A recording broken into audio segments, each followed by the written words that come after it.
Assalamualaikum warahmatullahi wabarakatuh. Selamat datang kembali di channel Akan Ada Misteri. Dan tentunya masih bersama saya Mas Nara. Di kesempatan kali ini saya akan menceritakan sebuah cerita horor dengan judul Siluman Pemburu Gadis Perawan. Melanjutkan dari part sebelumnya. Oke, seperti biasa sebelum ke ceritanya, bagi kalian yang belum subscribe channel Akan Ada Misteri, silahkan bisa subscribe dulu dan aktifkan lonceng notifikasinya agar kalian tidak ketinggalan cerita menarik dari channel Akan Ada Misteri. Dan jangan lupa juga untuk share and like, tentunya agar Mas Nara lebih semangat lagi untuk menghibur kalian. Oke, kalau sudah, terima kasih, and so get ready to be haunted.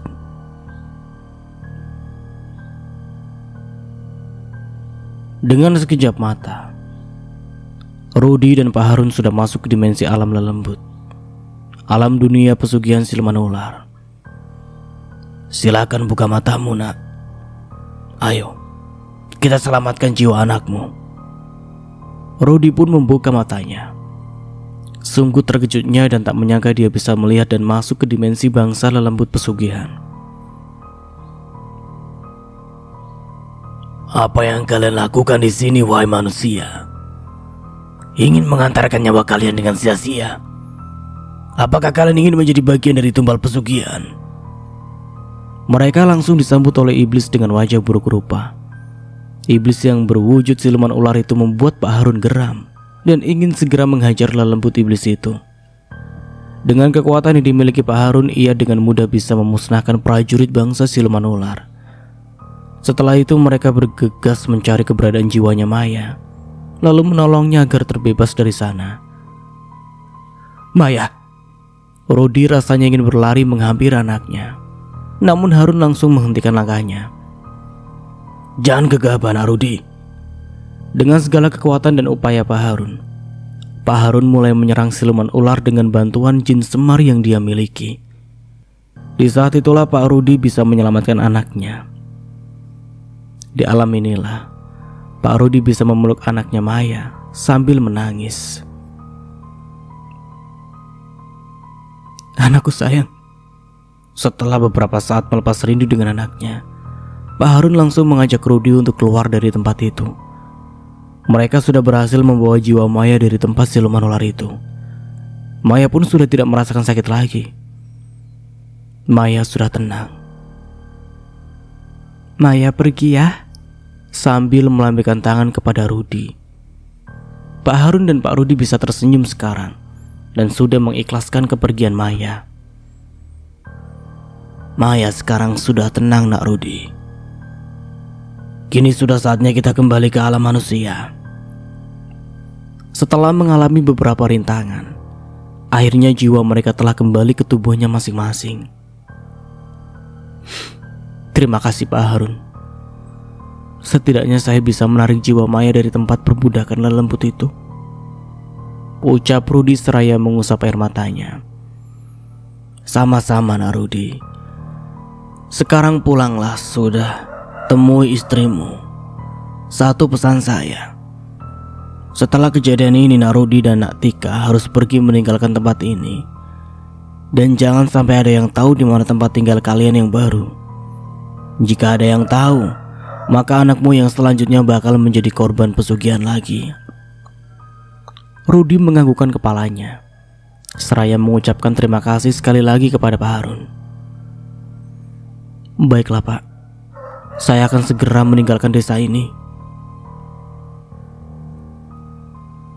Malam semakin mencekam dan langit semakin gelap. Hawa dingin menyelimuti suasana kampung Puger Wetan.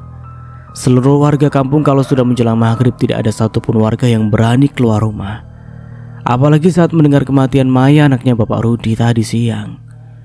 Saat mendengar desas-desus kematian Maya yang tidak wajar, warga di sekitar jadi enggan keluar malam. Bahkan berkumpul dikarenakan takut terbayang-bayang wajah Maya yang menyeramkan, yang meninggal karena jadi korban pesugihan. Rumor mengenai kematian Maya yang tidak wajar itu langsung beredar ke seluruh kampung. Malam yang dingin seperti ini ditemani dengan lampu dinding yang temaram. Bella merasa gerah dan tidak bisa tidur. Mata Bella enggan diajak kerjasama. Sebenarnya dia sudah merasa ngantuk dan ingin tidur. Tapi tidak bisa. Karena lelah bolak-balik seperti ikan asin di atas wajan, Bella pun duduk termenung seraya menyandarkan tubuhnya ke sudut tempat tidur. Tiba-tiba di malam yang dingin itu Bella teringat dengan kejadian yang ia alami sore tadi. Kok bisa ya? Tiba-tiba ada sosok hantu yang muncul saat aku memandikan jenazah Maya. Padahal kalau dilihat dengan seksama, hantu itu bukanlah hantunya si Maya. Bella merenung sembari mengingat siluet wajah hantu itu. Tapi siapakah gadis itu? Kenapa dia mulai menggangguku dan merintih kesakitan minta tolong kepadaku? Gumam Bella dalam hati sambil melipat kedua tangannya dan meletakkannya di dada. Di saat sedang asyiknya termenung sambil memikirkan kejadian sore tadi, Bella tiba-tiba terkejut mendengar suara petir yang menyambar dengan begitu kerasnya. Sontak saja Bella melompat dari tempat tidur hingga terjatuh dari atas tempat tidurnya. Aduh, sakit. Rintihnya sembari memegangi pinggangnya. Bella merasakan bahwa tangan kirinya terkilir karena jatuh dari atas tempat tidurnya. Petir yang menyambar dengan suara keras itu langsung berubah menjadi tetesan air deras yang turun membasahi bumi. Bella pun langsung naik kembali ke atas tempat tidurnya sambil menarik selimutnya untuk menutupi badannya. Rasa takut dikala hujan dan situasi yang mencekam seolah menariknya untuk segera memejam matanya. Bella pun lalu mengurut tangannya yang terkilir tadi secara perlahan. Aduh, sakitnya. Di saat sedang asyiknya mengurut tangannya, tiba-tiba blep, lampu kamarnya mati seketika. Hal itu tentu saja langsung membuat Bella panik dan mulai merasakan hawa ketakutan meliuk-liuk di dalam kamarnya. Aduh, ngapa pakai acara mati lampu segala sih? Mau tidak mau dengan kondisi gelap gulita seperti ini, Bella pun turun dari ranjang untuk mencari korek api agar bisa menghidupkan lilin di kamarnya. Di saat dia melangkahkan kakinya untuk turun dari ranjang kamarnya, tiba-tiba kaki Bella terasa dingin. Bella pun merasakan panas dingin di dalam tubuhnya, disusul dengan detak jantungnya berdegup sangat kencang, seakan-akan jantungnya mau copot dari sarangnya. Astagfirullah. Bella hampir saja menabrak lampu teplok yang tergantung di dinding kamarnya karena mendengar suara berbisik dari bawah kolong tempat tidurnya. Bella pun memberanikan diri untuk melihat apa yang ada di bawah kolong ranjangnya. Sambil terduduk, dia membungkukkan tubuhnya melihat ke bawah ranjang. Di saat dia melihat ke arah bawah ranjangnya, ternyata tidak ada apa-apa di bawah sana. Bella menghela nafasnya dengan lega seraya memegangi dadanya yang sudah berhamburan tanpa arah tujuan. Bella pun menarik badannya dan mulai duduk kembali. Syukurlah tidak ada apa-apa. Tapi bulu kuduk Bella semakin merinding dan semakin sangat merinding. Ternyata di belakang Bella ada sosok hantu sedang duduk dengan kondisi rambut terburai ke depan dan pakaian putih yang basah kuyup. Di saat Bella membalikkan tubuhnya ke belakang, tiba-tiba Bella melihat siluet seseorang yang berlari dari arah depan. Dan wush. Hah? Bella menjerit dengan sekuat tenaga. Namun semakin ia memaksa untuk membuka mulutnya, suaranya berasa hilang seketika. Ia hanya mangap-mangap tanpa bisa mengeluarkan suaranya. Sia-sia saja dia menjadi ketakutan. Masih bergelut dengan suaranya, tiba-tiba muncul sosok wanita berambut panjang dengan sekujur tubuhnya yang basah, mendekat ke arah Bella yang tidak bisa kemana-mana. Rasanya ingin berlari, tapi tubuh Bella terasa berat dan tidak bisa digerakkan. Bella hanya bisa pasrah sambil melihat sosok hantu tersebut. Sakit, Kak. Usaha Bella untuk terus menggerakkan tubuhnya seketika terhenti begitu mendengar suara rintihan kesakitan dari seseorang yang suaranya lumayan familiar di telinganya. Sakit, Kak. Badanku sakit. Suara rintihan pilu yang menyayat hati dari hantu tersebut langsung berubah menjadi suara tangisan yang sangat menyedihkan. Bella rasanya ingin ikutan menangis karena sosok wanita kecil itu terus berjalan menghampirinya. Jangankan berlari, membuka mulutnya saja Bella sudah sangat susah. "Tolong aku, Kak." Wush. Tiba-tiba hantu itu berlalu pergi dan menghilang dari pandangan Bella. Ia pun hanya bisa ternganga seperti orang bodoh. Rasa takutnya hilang menjadi rasa penasaran. Setelah hantu itu menghilang, lampu ruangan kamar Bella hidup kembali. Bella pun tidak jadi mencari korek api untuk menghidupkan lilin. Astagfirullahaladzim. Ya Allah, kenapa kejadian mistis ini muncul kembali? Apa mungkin aku sudah menyinggung para jenazah yang aku mandikan? Mengapa terus ada hantu yang menggangguku? Bella termenung sambil memegangi dadanya yang masih berdebar-debar di dalam sana.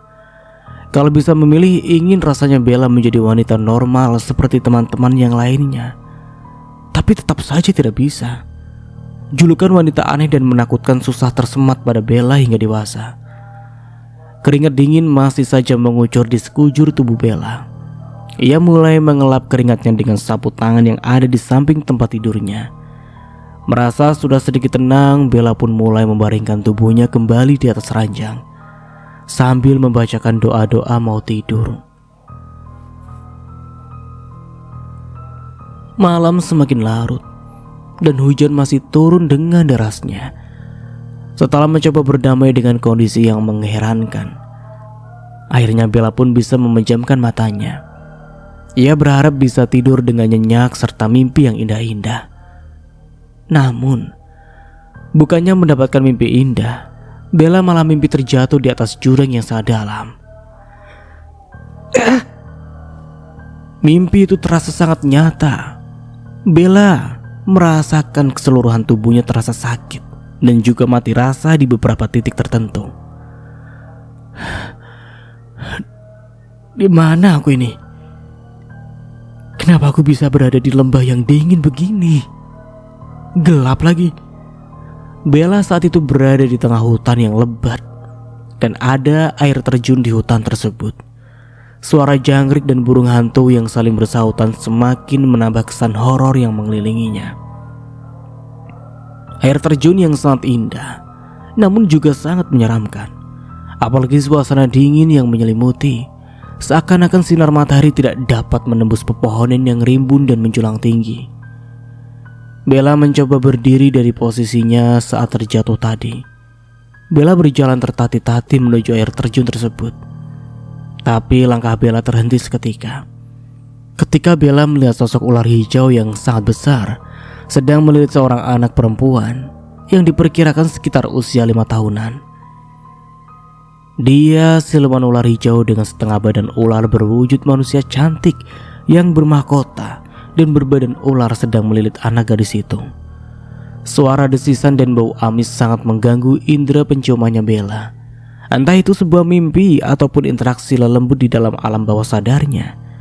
Yang pasti Bella benar-benar merasakan segala hal yang ia alami di sana. Bella hendak menolong anak kecil itu, namun tangannya seperti sedang ditahan oleh seseorang dari belakang. Bella pun menolehkan kepalanya ke belakang. Alangkah terkejutnya dia saat melihat sosok Maya sedang berdiri di belakang sana dengan wajah yang pucat. "Maya?" "Iya kak, ini Maya." "Maya, kamu kok bisa di sini, Dek?" Bella pun langsung memeluk tubuh Maya yang sangat dingin itu. Namun wajahnya sudah kembali cerah dibanding saat Bella memandikan jenazahnya tempo hari. "Kak, tolong teman Maya, Kak. Teman Maya akan jadi korban pesugihan selanjutnya." Dek. Jantung Bella berdenyut-denyut serasa ingin lompat dari sarangnya. Untuk sesaat Bella benar-benar tertegun mendengar ucapan Maya yang ambigu itu. Korban pesugihan? Ulang Bella dengan wajah yang syok. Maya pun mengangguk dengan jelas. "Iya kak, Maya meninggal karena dijadikan korban pesugihan hanya karena 5 permen gratis yang diberikan oleh..." Belum sempat Maya melanjutkan ucapannya, tiba-tiba Bella melihat satu sosok laki-laki parubaya yang sedang berjalan mendekati siluman ular hijau itu sambil membawa beberapa sesajen di kedua tangannya. Siluman ular itu pun tertawa penuh kegirangan. Ia benar-benar puas akan pelayanan yang diberikan oleh Basuki, karena sudah berhasil lagi memberikan tumbal anak kecil untuk membuatnya semakin awet muda.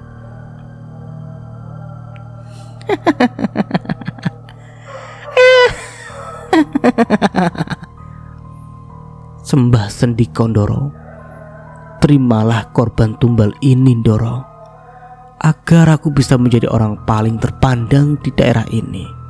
Bagus pengikutku, aku sangat puas dengan tumbal yang kau berikan. Dengan jantungnya yang masih belia ini, aku bisa semakin terlihat awet muda. Ini sudah kewajiban hamba Ndoro Putri. Anggap saja ini sebagai pengganti karena tumbal sebelumnya berhasil lolos dari tempat ini. Mendengar hal itu, siluman ular hijau itu kembali mendelikan matanya. Ia terlihat sangat murka dan juga marah. Mohon ampun Ndoro Putri, jangan hukum saya. Baiklah, aku tidak akan menghukummu.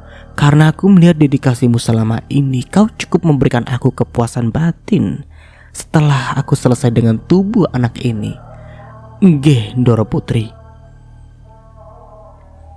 Bella hanya bisa mengintip dari jauh. Ia bersembunyi di balik air terjun itu. Bella berusaha keras untuk melihat sosok laki-laki parubaya yang tengah berinteraksi dengan siluman ular hijau itu. Sembah sendi Kondoro, terimalah korban tumbal ini Ndoro. Lepaskan, sakit, lepaskan aku.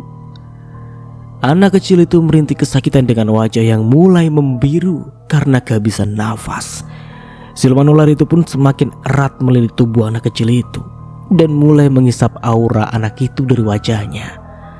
Perlahan lilitan di tubuh anak kecil itu melonggar. Tidak sampai 1 menit anak itu mati lemas dan mengeluarkan darah segar dari kedua bola mata dan hidungnya. Kemudian sosok siluman ular itu menjadi ular seutuhnya dan melahap garis itu. Laki-laki parubaya itu merasa kegirangan dan senang karena ular itu mulai mengibaskan ekornya, sehingga keluarlah sisik-sisik emas yang sangat banyak, sehingga membuat lelaki itu menjadi bertambah kaya. Seketika itu ular siluman menghilang dari sana, disusul dengan menghilangnya laki-laki parubaya itu. Bella sampai tidak bisa berkata-kata lagi. Matanya tak mampu berkedip setelah melihat pembunuhan yang sangat menyayat hati itu. Bella tidak mengetahui siapa sosok laki-laki parubaya yang tega menumbalkan anak kecil seperti itu.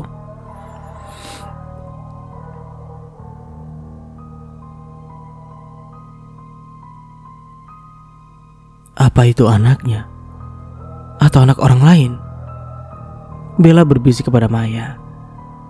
Itu teman Maya kak, tolong teman Maya kak. Belum sempat Bella menjawab permintaan Maya, seketika tubuh Bella seolah ditarik oleh sesuatu yang sangat besar untuk segera meninggalkan tempat itu. Di sisi lain, Bella tersenyum lega saat melihat Maya begitu cantik dengan memakai baju berwarna putih dan wajah yang terlihat segar. Arwah Maya pun menghilang dari pandangannya. Bella pun akhirnya terbangun dari mimpinya. Dan tak terasa, waktu sudah pukul 5 subuh. Astagfirullah. Ya Allah, pertanda apakah ini? Bella mengusap wajahnya dengan kasar. Ia turun dari atas ranjangnya sambil bersolawat untuk mengusir rasa takutnya. Ia berjalan ke kamar mandi untuk mengambil wudhu lalu melakukan sholat subuh. Setelah selesai sholat subuh, tak lupa Bella berdoa kepada Sang Maha Kuasa agar Bella dilindungi dari hal-hal buruk dan diberikan kekuatan untuk melewati ini semua. Setelah selesai berdoa dan sujud syukur, Bella terduduk dengan perasaan yang gamang. Tiba-tiba Bella mendengar suara bunyi kentongan. Bunyi kentong di pagi buta di saat fajar mulai menyingsing. Innalillahi wa inna ilaihi raji'un. Telah meninggal dunia Santi binti Rahmat tadi malam sekitar pukul 3 pagi. Astagfirullah. Innalillahi wa inna ilaihi raji'un. Bella pun mulai beranjak menyusun sajadah sholatnya. lalu bergegas menghampiri ibunya. Rati yang sudah terlebih dahulu selesai sholat subuh bergegas membersihkan piring-piring kotor di dapur. "Siapa lagi yang meninggal, Bu?" tanya Bella bertanya kepada ibunya Rati yang sedang membersihkan piring kotor. "Santi, anaknya Pak Rahmat. Rumahnya di ujung jalan sana, gak terlalu jauh dari rumah Pak Rudi," jelas Rati sembari membilas gelas-gelas yang sudah ia cuci. "Oh gitu ya, Bu. Iya, kamu siap-siap deh. Bentar lagi kita pergi ke sana." "Iya, Bu. Tapi si Santi itu sakit apa ya, Bu? Kayaknya anaknya sehat-sehat aja. Aktif lagi." "Ibu pun gak tahu, Nak. Yang jelas kenapa banyak anak kecil tiba-tiba meninggal dunia ya." Rati pun mulai merasakan kejanggalan di desa tempat tinggalnya itu. Bella termenung sambil memikirkan mimpi buruknya tadi malam seraya berjalan memasuki kamarnya untuk bersiap-siap. Setelah selesai beres-beres rumah, Bella dan ibunya hendak sarapan dulu sebelum pergi ke rumah duka di tempat Bapak Rahmat. "Bella, panggil dulu adikmu, suruh bangun. Suruh Niko cuci muka dan gabung makan sama kita. Sekalian tanyain dia mau ikut takziah apa mau berangkat kerja." "Baik, Bu." Bella pun bergegas membangunkan adiknya Niko. "Niko, bangun. Kamu dijariin ibu tuh." Setelah beberapa saat mengetuk pintu, akhirnya terdengar suara seruan dari dalam kamar. "Iya Kak, sebentar." Niko pun terbangun sambil menguap dan menggerakkan badannya. "Jam berapa sih ini?" Niko pun terbangun sambil mengucek-ngucek kedua matanya seraya melihat jam weker kesayangannya dibelikan dulu oleh mendiang ayahnya. "Jam 6:30. Pantas saja ibu sama Bella tantrum gak jelas." Niko pun bergegas bangun dari kamarnya, lalu pergi mencuci mukanya dan menghampiri ibunya. "Ada apa, Bu?" Niko pun mulai menggeser kursi makan dan mulai duduk di samping kakaknya.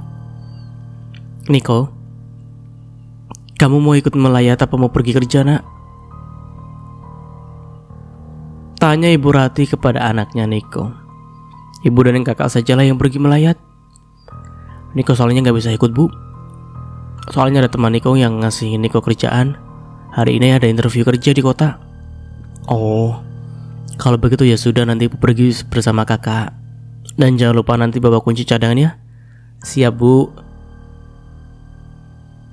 Mereka pun akhirnya makan bersama-sama dengan canda tawa di pagi hari. Setelah selesai sarapan pagi, Ibu Rati dan Bella meninggalkan Niko yang masih di rumah. Mereka pun akhirnya pergi berdua menuju rumah Pak Rahmat. Sampainya di rumah Pak Rahmat, Ibu Rati dipanggil oleh Melinda. Bu Rati." Bu Rati pun menoleh lalu menghentikan langkah kakinya.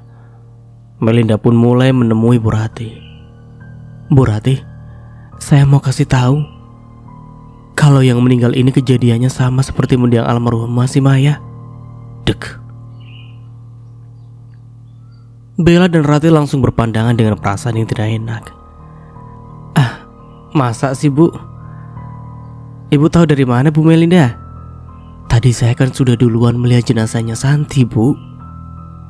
Aduh, kasihan sekali dia."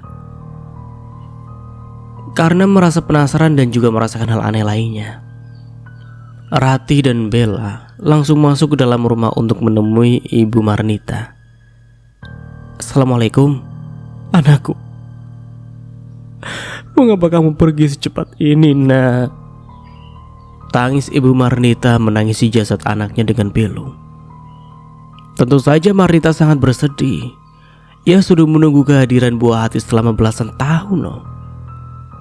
"Sudahlah Marnita, kamu yang sabar ya." "Saya tidak ikhlas, Rati. Kenapa anak saya meninggal seperti ini? Padahal tadi malam masih baik-baik saja dia dan kami pun habis jalan-jalan tadi malam." Jelas Marnita dengan jeritan nyaring dan memekakan hati.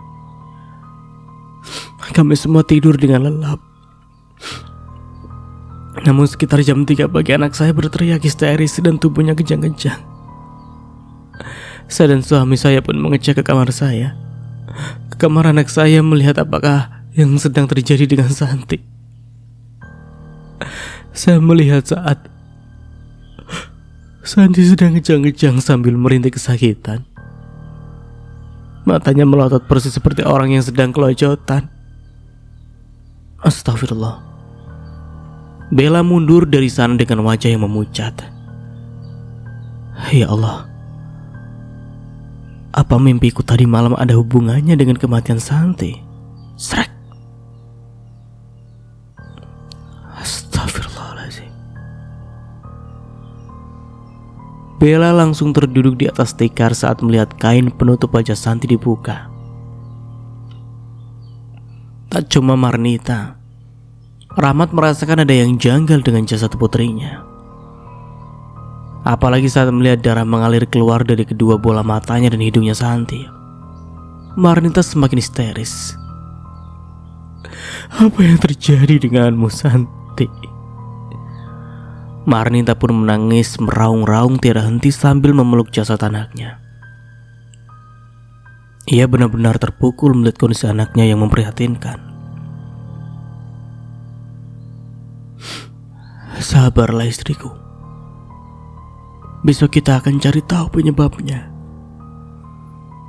Untuk saat ini kabari dulu orang tua kita bahwa cucu mereka meninggal secara tiba-tiba. Setelah Ibu Marnita memberitahu tentang kematian anaknya kepada kedua orang tuanya, orang tua Ibu Marnita dan Pak Rahmat pun datang ke rumah duka untuk melihat jenazah cucu kesayangan mereka. Pak, kok kematian Santi ini kasusnya sama ya dengan kematian anaknya Bapak Rudi gang sebelah ujung timur? Anaknya Pak Rudi juga meninggalnya secara tidak wajar, Pak. Maya meninggal dengan mengeluarkan darah dari kedua matanya dan juga hidungnya. Dan kita juga mengetahui bahwa Maya dan Santi itu merupakan teman satu sekolahan dan juga teman sepermainan, walaupun bukan teman akrab. Tangis Ibu Marnita langsung pecah begitu mengenang anak kesayangannya itu sambil menceritakan tentang kematian mendiang Maya 3 hari yang lalu. Iya ya, Ma. Kematian anak kita ini sama kasusnya seperti kematian anaknya Pak Rudi si Maya itu. Awalnya Rahmat tidak percaya dengan ilmu gaib ataupun pesugihan semacam itu. Tapi saat hal itu terjadi kepada dirinya sendiri, barulah Rahmat bisa membuka matanya lebar-lebar. Semua keluarga Ibu Marnita sudah berkumpul di rumah duka.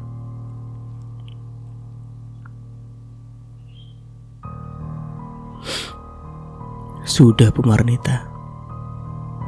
Tenangkanlah hatimu. Ikhlaskan anakmu Santi yang sudah tiada. Ucap Ibu Rati kepada Ibu Marnita agar bisa tenang hatinya dan menerima takdir yang sudah ditentukan. Baiklah. Sudah saatnya jenazah Santi kita mandikan.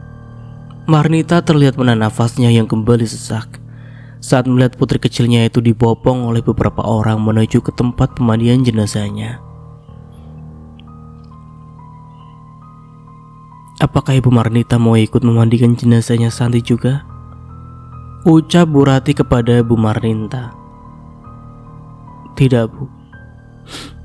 Saya tidak kuat. Ibu saja yang memandikannya dengan anak ibu si Bella. Saya tidak kuat, Bu. Rati dan Bella mengusap pundak Ibu Marnita agar merasa sedikit tenang. Akhirnya jenazahnya pun dibawa ke tempat pemandian jenazah. Bu Rati dan Bella pun mulai berdoa sebelum melakukan pemandian jenazah. Bu Rati pun mulai menyiramkan air dari ujung kepala Santi sampai ke bawah. Kemudian gantian Bella juga menyiram air dari ujung kepala sampai ujung kaki. Tapi tiba-tiba Bella dikejutkan dengan mata Santi yang tiba-tiba terbuka dan melihat ke arah Bella. Astagfirullahaladzim. Bu Rati dan Bella sama-sama terkejut melihat kejadian tersebut. Lalu Bella berdoa sambil mencoba memejamkan matanya Santi. Bella mencoba menutup kembali matanya Santi sambil membaca doa, namun tidak bisa juga. Bella pun membacanya lagi. Namun itu tidak bisa juga. Bella pun seperti mengalami deja vu. "Kenapa kakak tidak menolongku?" Kata-kata itu seperti terucap dari bibir Santi. Astagfirullahaladzim, astagfirullahaladzim. Bella tentu saja terkejut begitu mendapatkan penglihatan aneh dari Santi. Keringat dingin bercucuran di wajah Bella yang manis. Ia benar-benar ketakutan karena terus mengalami kejanggalan lainnya. Bu Rati pun mulai menenangkan Bella. "Tahan dulu, nak. Jangan sampai yang lainnya jadi curiga dengan kelakuanmu ini." Bu Rati menasihati Bella agar lebih bisa menahan emosinya, sambil berdoa memohon perlindungan dan keselamatan agar tidak ada halangan rintangan dalam memandikan jenazahnya Santi. Setelah Bella mengalami keanehan tersebut, tiba-tiba Bella melihat ada darah yang keluar dari kedua mata Santi dan hidungnya juga mengeluarkan darah namun tidak banyak. Kemudian Bella dan ibunya mulai memiringkan jenazahnya Santi. Apakah jenazahnya itu mengalami luka di punggung? Ternyata luka yang dialami Santi sama kejadiannya dengan apa yang dialami Maya beberapa hari yang lalu. Iya, ada goresan luka seperti kena pecutan di punggung Santi. "Astaga, Bu," ucap Bella kepada ibunya. Bella mulai menceritakan tentang mimpinya bahwa kematian Santi itu tidak wajar. "Ada apa, Bella? Kamu ini kok doyan banget sih buat ibu sepat jantung?" Bella menghela nafasnya sejenak sebelum bercerita dengan ibunya. Bella tadi malam bermimpi bahwa Santi ini merupakan korban tumbal pesugihan. Ternyata ini maksud dari tadi malam mimpiku itu, Bu, ucap Bella kepada ibunya sambil menghapus air mata yang jatuh membasahi pipi Bella. "Yang tenang ya Santi. Kakak dan Ibu Rati ingin memandikan Santi. Bantu kakak ya agar prosesnya cepat selesai." Bella pun berdoa kembali. Seketika itu mata Santi pun bisa tertutup lagi. Bu Rati juga Bella melanjutkan kembali proses pemandian jenazah hingga selesai. Selesai memandikan jenazah Santi, pihak keluarga pun mulai mengkafani jenazah. Lubang kubur pun sudah selesai digali sebagai tempat terakhir calon mayat. Baiklah bapak-bapak, ibu-ibu serta saudara, marilah kita bersama ikut mensolatkan jenazah Santi. Mereka langsung mengatur barisan hingga beberapa saf dengan rapi. Setelah selesai mensolatkan jenazah Santi, para warga beserta keluarga yang berduka ikut mengantarkan mayat ke kuburan. Namun hal aneh pun terjadi. Saat mayat hendak dimasukkan ke lubang kuburan, mayatnya lagi-lagi tidak muat untuk dimasukkan ke dalam lubang kubur. "Bagaimana ini Pak Darman? Kenapa mayatnya tidak bisa dimasukkan ke dalam liang kubur?" ucap Pak Ustadz Rahman seraya bertanya kepada Pak Darman. "Saya sudah menggali sesuai dengan ukurannya, Pak," jelas tukang gali kubur yang merasa keheranan melihat kejanggalan ini. "Tapi kok aneh ya Pak Ustadz? Kenapa jenazahnya menjadi panjang seperti orang dewasa?" ucap Darman yang mulai merasakan hawa janggal di sekitarnya. Para warga yang ikut menguburkan ke pemakaman merasa ngeri dan bergidik. Terasa ada sesuatu kejanggalan. Di saat warga dilanda kebingungan, salah satu warga pun akhirnya membantu Pak Darman untuk melebarkan dan menggali lubang kubur jenazah. Karena suasana langit sudah mulai mendung mencekam, akhirnya para warga mulai mempercepat menggali kuburnya agar proses pemakaman cepat selesai. Setelah selesai proses penguburan, para warga yang ikut melayat pulang satu persatu. Pak Rahmat dan Ibu Marinta yang masih bersedih hati masih berada di pemakaman dan belum enggan untuk meninggalkan pusara kuburan anaknya Sinta. "Mama masih belum rela, Pak. ucap Marnita sembari menangis dengan sedih. Pasti anak kita ini jadi korban pesugihan, Pak, ucap Marnita lagi yang mulai menyadari kejanggalan atas kematian anaknya. Apa yang harus kita lakukan, Pak? Apakah kita akan diam saja? Papa tidak ingin membalaskan dendam anak kita. Marnita mulai berbicara ngawur seraya melihat respon suaminya yang terlihat tengah memikirkan sesuatu dengan wajah yang gelisah. Mama akan cari tahu siapa yang menyebabkan anak kita sampai meninggal seperti ini, Pak, ucap Marnita kepada suaminya Rahmat sambil menangis di pelukan suaminya. Sabar sayang, biarkan Tuhan yang akan membalasnya. Kita pun tidak bisa berbuat apa-apa tanpa adanya bukti. Akhirnya mereka berdua pun pulang. Walaupun hati masih terasa sedih dan berduka, tapi mereka berdua sudah mengikhlaskan dengan penuh lapang dada. Malam pun tiba, para warga datang ke rumah Pak Rahmat untuk melakukan takziah dan mengirimkan doa untuk almarhumah anaknya. Dalam suasana berduka dan para warga masih mengirimkan doa untuk sang almarhumah. Setelah acara takziah dan mengirim doa sudah selesai, para warga pun pulang dan Pak Rahmat serta Bu Marnita beres-beres membersihkan ruangan yang dipakai sebagai tempat mengirim doa untuk anaknya. Di saat hendak tidur, Bu Marnita tiba-tiba mendengar suara merintih di dapurnya. Tapi hanya Bu Marnita sendiri yang mendengarkannya. Sakit, sakit. Bu Marnita perlahan-lahan melebarkan pendengarannya.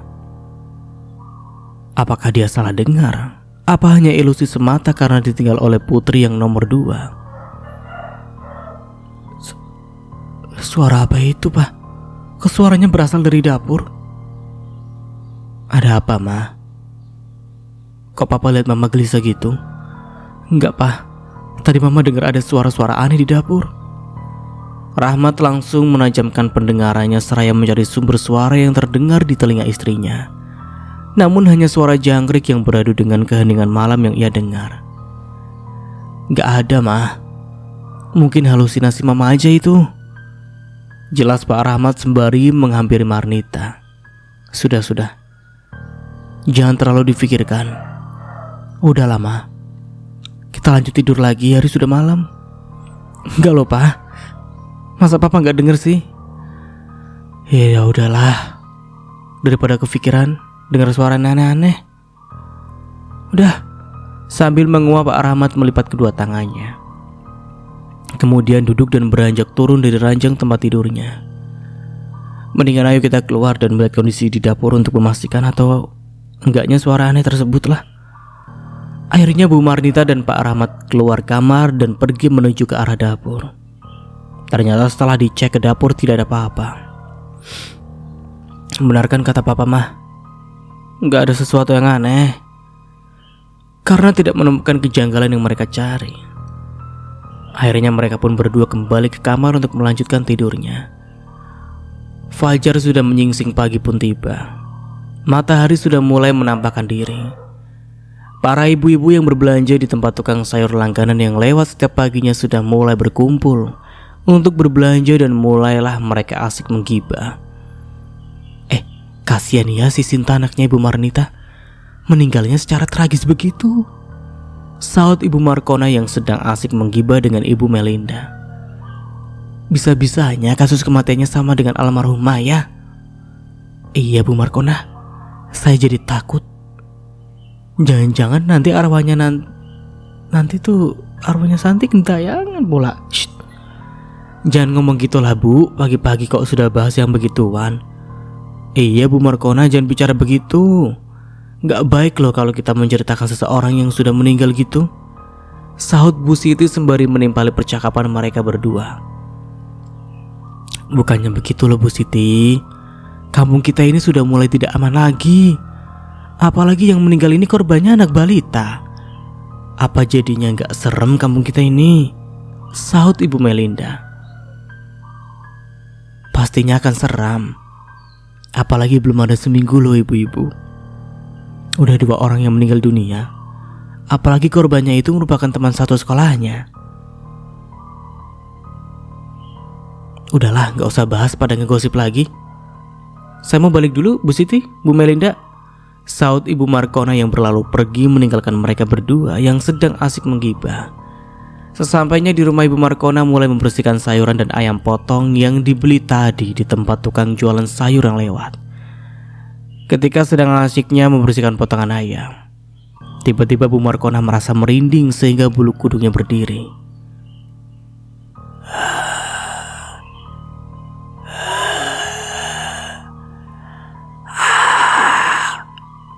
Terdengar suara-suara aneh dari ujung kamar mandinya. Perlahan Bu Markona berjalan menuju ke sumber suara tadi yang ada di ujung kamar mandi. Berjalan pelan-pelan sambil mengendap-endap. Suara itu pun semakin lama semakin terdengar dengan jelas. Namun setelah dia melihat ke arah sumber suara tersebut, Bu Markona tidak menemui hal aneh apapun. Astaga, bikin kaget saja suara itu, ujar Markona menggerutu di dalam hati sambil menarik nafas panjang. Di saat Bu Markona membalikkan badannya dengan ingin melanjutkan aktivitasnya membersihkan ayam potongnya, Bu Markona melihat sosok hantu pocong sedang berdiri di depannya. Melihat kejadian itu, Ibu Markona rasanya ingin berteriak namun tidak bisa. "Sakit, Bu. Tolong saya, Bu." Hantu pocong itu meminta tolong kepada Ibu Markona dengan suara yang merintih-rintih. Tak tahan dengan penampakan yang ia lihat, akhirnya Ibu Markona jatuh pingsan karena saking takutnya melihat wujud pocong yang menyeramkan itu. Di mana pocong itu berwajah pucat, kedua matanya dan juga hidungnya mengeluarkan darah.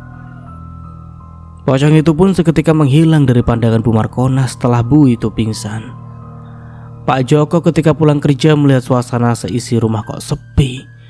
Mulailah dicek kamar dan ruangan tengah, kenapa sepi. Aduh, kemana lah si Markona ini? Kenapa nggak ada di rumah? Karena tak kunjung menemukan istrinya di dalam kamar, Pak Joko pergi menuju ke arah dapur. Alangkah terkejutnya Pak Joko melihat istrinya tergeletak di bawah dekat meja yang sudah tidak sadarkan diri. Lalu Pak Joko pun menghampiri Bu Markona yang sedang pingsan. "Markona? Markona? Markona, sadarlah Markona. Apa yang terjadi denganmu?" Pak Joko memanggil dan mengguncangkan tubuh Markona namun belum sadar juga. Lalu Pak Joko mengambil minyak kayu putih dan mulai mengoleskannya ke hidung Markona. Markona pun berangsur-angsur mulai sadar. "Pak, takut Pak. Tadi Mama melihat pocong berdiri sambil merintih kesakitan sewaktu ke dapur." Markona menjelaskan detail kejadiannya dengan nafas yang memburu dan juga keringat dingin yang mengucur dari atas kepalanya. Masa iya sih Mah? Manalah mungkin ada pocong di pagi hari. Ada-ada aja Mama ini. "Iya Pak, Mama tidak mungkin bohong, jelas-jelas Mama lihat pocong Santi. Pocong berwujud anak kecil Pak. Mama takut sekali, sungguh serem wujudnya." "Udah lama aja, jangan difikirkan. Mari Papa temani Mama masak, biar Mama tidak takut lagi." Pak Joko pun mulai menemani istrinya ke dapur dan membantu apa yang ingin dimasak oleh istrinya. Bu Markona pun akhirnya melanjutkan masakannya sampai selesai. Mereka pun akhirnya melanjutkan makan bersama. Setelah selesai makan dan beres-beres, rumah Ibu Markona pun langsung menuju ke kamar untuk istirahat. Sedangkan Pak Joko langsung pergi ke kamar mandi untuk membersihkan badannya yang kotor sehabis pulang kerja dinas malam. Sore hari pun tiba dan suasana terasa mulai mencekam. Apalagi cuaca langit tidak mendukung. Banyak geluduk dan gemuruh angin yang kencang pertandakan turunnya hujan lebat. Bu Melinda pun segera bergegas cepat keluar rumah untuk mengangkati pakaiannya yang sedang dijemur. Ketika sedang mengambil pakaian yang ada di jemuran, di ujung sebelah pohon di belakang rumahnya, samar-samar Bu Melinda melihat sosok anak kecil perempuan sedang melambaikan tangan ke arah Bu Melinda. Anak kecil itu terlihat sangat pucat dan mengeluarkan darah dari kedua bola mata dan hidungnya. Sontak saja Bu Melinda terkejut dan rasanya ingin berlari meninggalkan pakaian yang hendak diambil dari jemuran. Setan! Bu Melinda pun akhirnya lari sekencang-kencangnya. Namun Bu Melinda tidak hati-hati ketika sedang berlari. Bu Melinda akhirnya jatuh tersungkur ke tanah dikarenakan kakinya kesandung batu. Aduh, sakitnya kakiku. Aduh. Bu Melinda pun mencoba untuk bangkit dan berdiri semampunya. Tapi saat hendak ingin berjalan, Bu Melinda menoleh ke belakang. Alangkah terkejutnya Bu Melinda melihat sosok hantu pocong anak kecil yang berdarah-darah. "Tolong saya, Bu Melinda. Tolong saya. Sakit." Bu Melinda teriak sekencang-kencangnya. Dan jantung Bu Melinda terasa ingin copot. Karena yang dilihat oleh Ibu Melinda adalah hantu pocongnya Santi yang meninggal 2 hari yang lalu. Saking takutnya dan kaki sudah tidak bisa digerakkan lagi, akhirnya Bu Melinda pun jatuh pingsan. Entah berapa lama Bu Melinda pingsan. Bu Melinda akhirnya sadar dari pingsannya dikarenakan tubuhnya terkena air hujan yang membasahi tubuhnya. Hujan turun dengan lebatnya, akhirnya Bu Melinda terbangun dan bergegas masuk ke dalam rumah. Sebelum masuk ke rumah, Bu Melinda mengambil pakaian yang basah terkena hujan dan terpaksa harus dicuci ulang. Iya, maklum saja. Soalnya Bu Melinda ini adalah janda muda yang ditinggal oleh suaminya karena suaminya direbut oleh pelakor di janda remang-remang beranak 2. Bu Melinda adalah janda muda beranak 1. Sungguh tak habis pikir. Kenapalah pocongnya Sinta mulai menghantui aku? Dak-dikduk jantung Bu Melinda berdetak begitu hebatnya karena memikirkan atas apa kejadian yang baru saja dialami. Bu Melinda pun akhirnya memutuskan untuk pergi mandi membersihkan badannya yang kotor dikarenakan tersungkur di atas tanah dan terkena air hujan. Pintu kamar mandi pun dibuka dan Bu Melinda mulai mandi membersihkan tubuhnya. Setelah selesai mandi, Bu Melinda berganti pakaian dan setelah itu dia pergi menuju kamar anaknya. Pintu kamar anaknya pun dibuka. Ceklek. Pintu kamar anaknya didorong melihat secara perlahan-lahan, melihat apakah anaknya sedang baik-baik saja atau tidak. Ternyata anaknya Bu Melinda sedang tidur dengan lelapnya. Bu Melinda pun akhirnya ikutan tidur di samping anaknya. Hujan pun sudah reda. Suasana malam semakin dingin. Di sisi lain Pak Rahmat pun duduk di ruangan sambil menikmati cangkir kopi yang dibuatkan oleh istrinya Bu Marnita, sambil menghidupkan sebatang rokok dan menghisapnya dalam-dalam. Sungguh penat dan lelah rasanya. Hari ini ditambah lagi dengan masalah kerjaan yang dialami di tempat Pak Rahmat. Pak Rahmat akan banyak beban pikiran. "Papa kenapa? Kok Mama lihat Papa sepertinya sedang kalut begitu?" ucap Marnita kepada suaminya Pak Rahmat. Nggak apa-apa, Ma.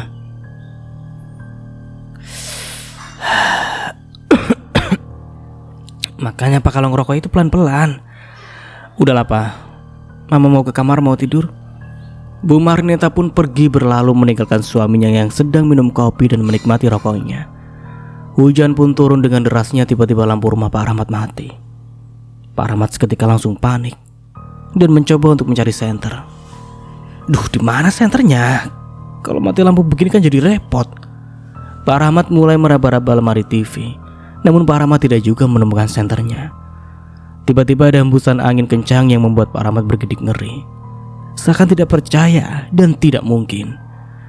Pak Rahmat perlahan-lahan seperti mendengar rintihan anaknya yang merasakan kesakitan yang begitu menyayat hati. "Pak, sakit Pak, sakit." Pak Rahmat pun menoleh ke kanan dan ke kiri, melihatnya untuk melihat di mana sumber suara tersebut berasal. Ternyata Pak Rahmat melihat sosok pocong anak kecil berwujud seperti anaknya sedang berdiri di ujung jendela rumahnya. Pak Rahmat pun ternganga. Seakan tak percaya dia melihat hantu anaknya sedang berdiri menatap ke arah Pak Rahmat yang sedang merintih kesakitan. "Siapa kamu? Kamu bukan anakku." "Pak, sakit Pak." "Tidak, itu tidak mungkin anakku. Tolong Santi Pak." Hantu itu semakin lama semakin mendekat, mencoba menemui Pak Rahmat. Hantu pocong Santi begitu sangat tragis, dengan kondisi wajah yang berdarah-darah dan berbau anyir. Melihat kejadian seperti itu, Pak Rahmat pun jadi syok dan akhirnya dia terjatuh terduduk. Jangan ganggu papa, nak. Pak Rahmat merasakan takut yang sangat luar biasa. Pak Rahmat pun menutupi wajahnya dengan kedua tangannya karena merasa ngeri diperlihatkan sosok hantu pocong yang berwujud sebagai anaknya. Dan sampai di sini dulu ceritanya. Nantikan kelanjutan ceritanya di part berikutnya.